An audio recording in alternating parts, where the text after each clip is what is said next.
CBS 2 News is brought to you by Stratego Fungicide from Bayer. Welcome back. It's right now 6:23. Well, spring is here and summer is just around the corner, and that has a lot of us thinking about our beach bodies, getting ready for summer and hitting the beach. So we're helping you be fit too this morning. Today we're focusing on training the midsection.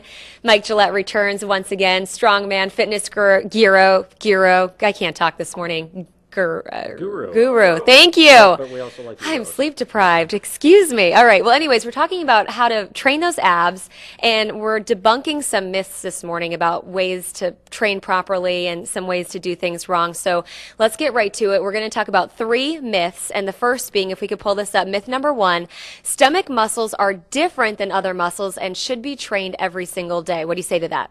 Well, that's a myth that's been around a long time. The idea that people have described the abs as a high rep muscle. It's somehow special and different. So what they've had to do is they've been talking the idea that they need to train them every day, which is actually a problem because this is actually a fairly large group of muscles here, and too much training is too much of a good thing. It's not just stressful and fatiguing, it's actually stressful for the nervous system, and you don't recover as quickly. And there's enough things going on to stress out the body as it is. Absolutely. Would you say every other day may be appropriate? Every other day, up to 4 times a week. You know, 2 on, a day off, 2 on. Really depends on the routine, but every day is just too much of a shock to the system. All right, now let's go to myth number 2. It's the stomach muscles take a very long time to work out. Therefore, we should be doing hundreds of repetitions, say 250, 500, 1,000 plus. That sounds like a lot of work. Do we have to do all that work? You know, a lot of people seem to accept that, but it's kind of silly. Nobody goes to the gym and gets on the bench press machine and does 250 or 500 reps. The only way to do that is if you're using just like a broomstick or something, which would be inefficient.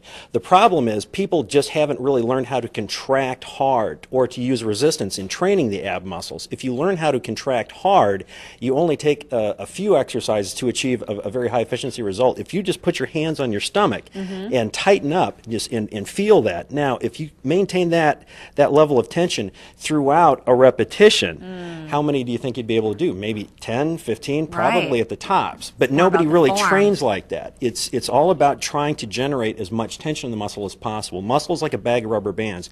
Your body's very efficient and wants to stretch as few rubber bands as possible at any given time.